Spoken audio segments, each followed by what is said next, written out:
So this is next application of dimensions. Second, deduce relation among the physical quantities. तो dimension का एक application ये भी है कि हम कुछ फिजिकल क्वांटिटीज में रिलेशन डिड्यूस कर सकते हैं। जैसे यहाँ पर मैं इसको समझाने की कोशिश करूंगा example 17 of your text book. तो एग्जाम्पल 17 है, इसमें ये प्रॉब्लम दिया हुआ है।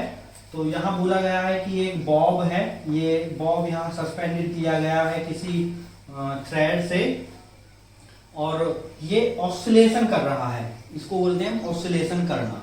जैसे पेंडुलम होता है उसको ऑसिलेट करता है, तो ये ऑसिलेशन कर रहा है इधर उधर। तो यहाँ से ये यहाँ जाएगा किसी टाइम, फिर वापस यहीं आएगा। तो जितना टाइम लेगा उसको बोलेंगे टाइम पीरियड, और यहाँ से वापस यहाँ तक आने में बोलते हैं वन ऑसिलेशन। तो time taken in one oscillation is called time period. और ये इसका थ्रेड का लेंथ है l, बॉब का मास है m, और ग्रेविटेशनल एक्सेलरेशन यहाँ पर जो वर्क कर रहा है वो है g। तो यहाँ कहा गया है कि इन तीन फिजिकल क्वांटिटीज पर डिपेंड कर रहा है।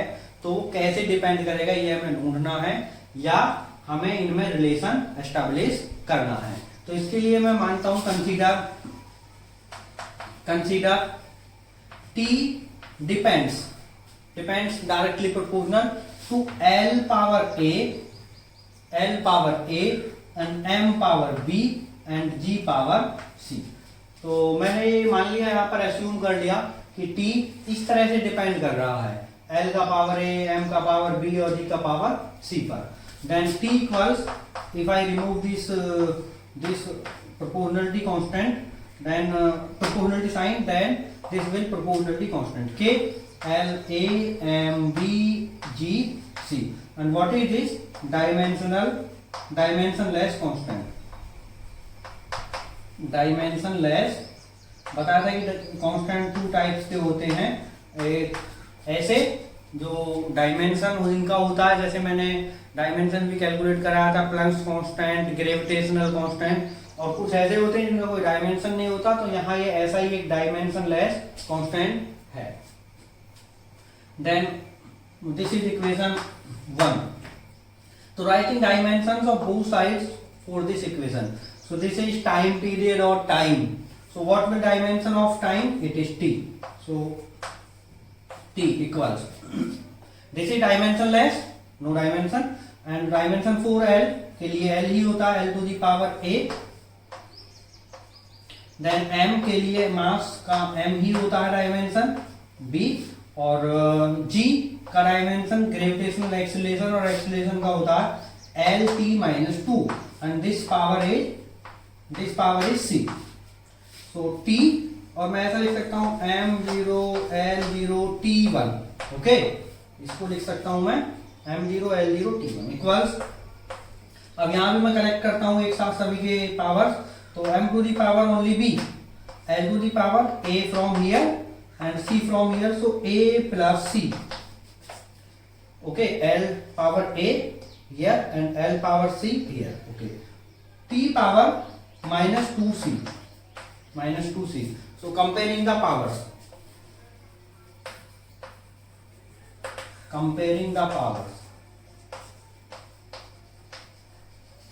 So I am comparing the powers.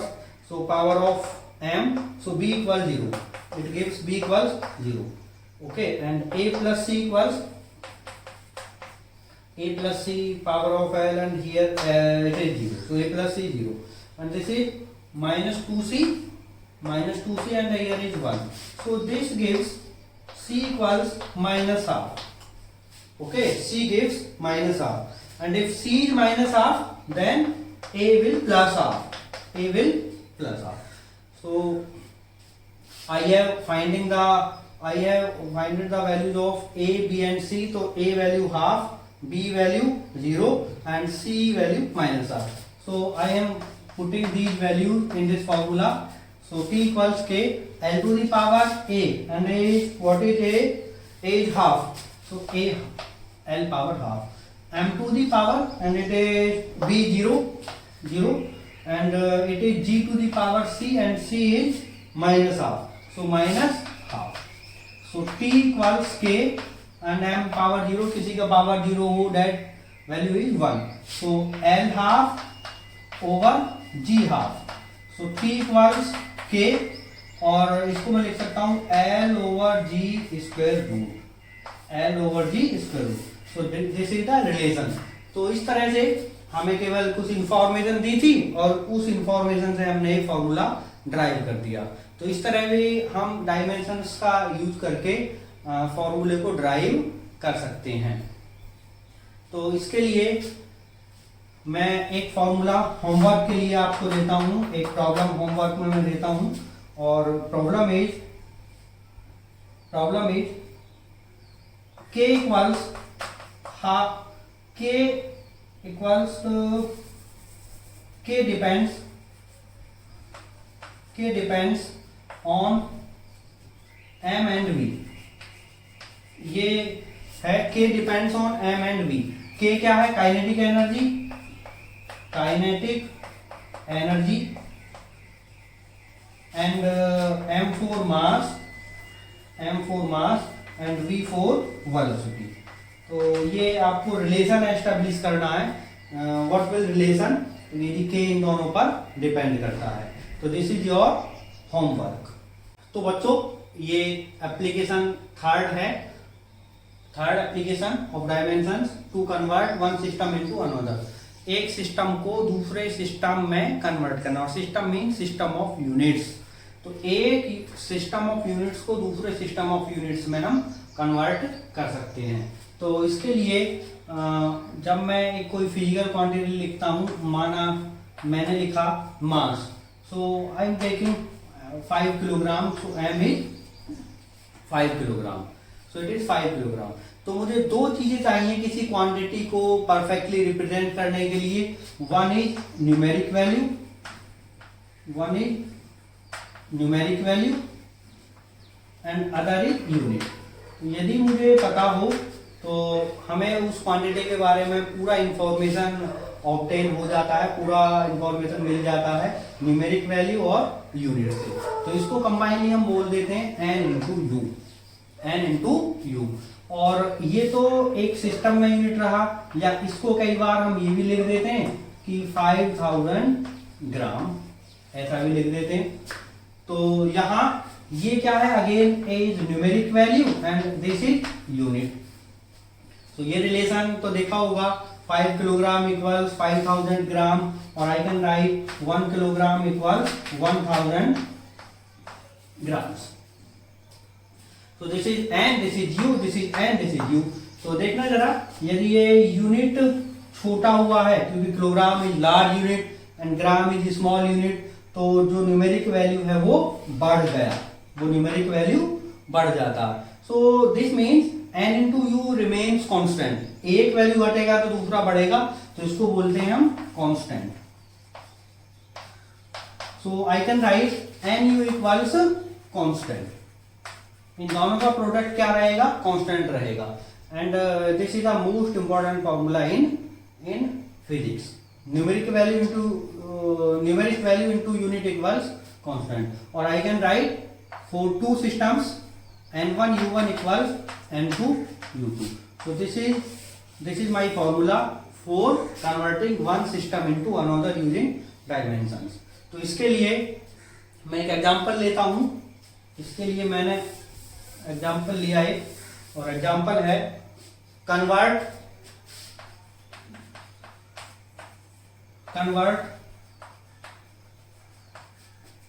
1 Newton into dyne.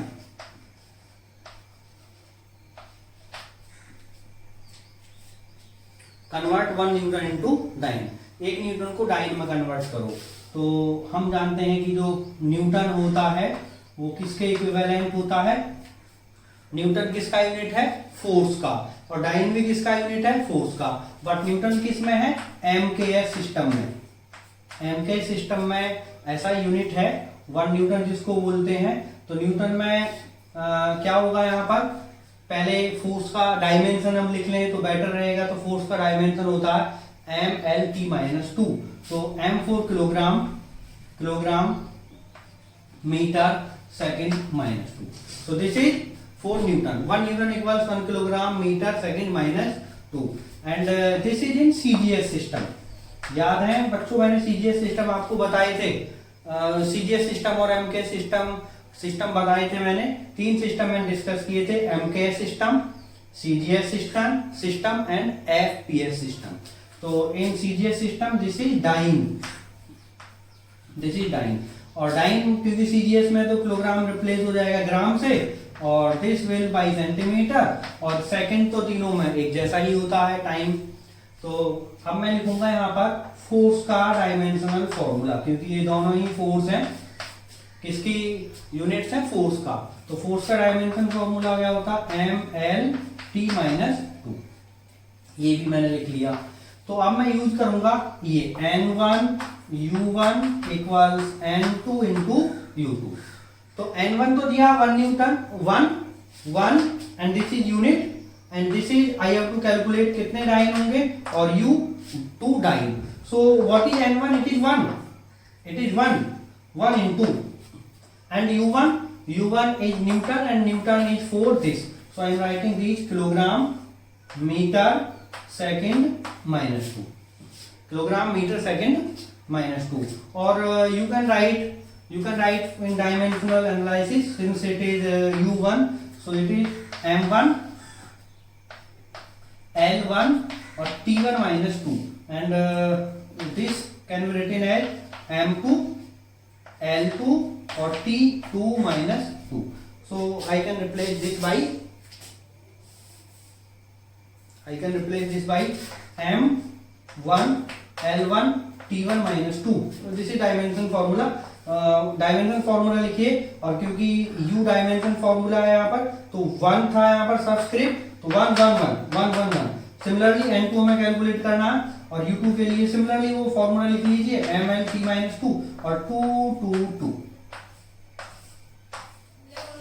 So N2 equals this is M1, this is L1 T1 minus 2 और divided by M2 L2 और T2 minus 2. So अब मैं लिखूंगा यहां से कि M1 क्या रिप्रेजेंट कर रहा है? Kilogram.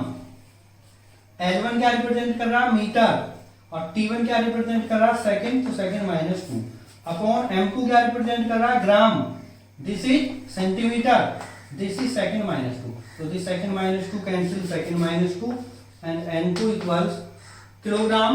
1 kilogram equals 1000 gram.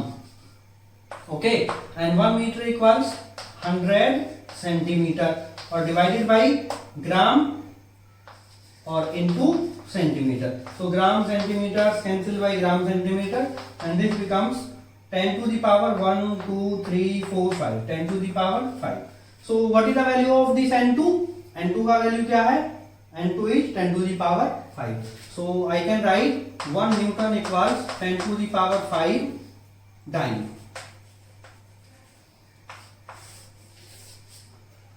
So we have convert 1 Newton into dyne. 1 Newton equals 10 to the power 5. Next एक आपके लिए मैं होमवर्क दे रहा हूँ. This is your homework. Convert 1 joule into earth. So this is your homework.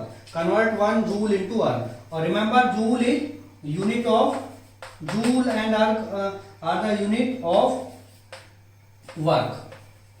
Okay, unit of work है ये joule भी और earth भी. But joule किस में है? In MKS system, and earth is in CGS system. So you have to convert 1 joule into earth. It is your homework.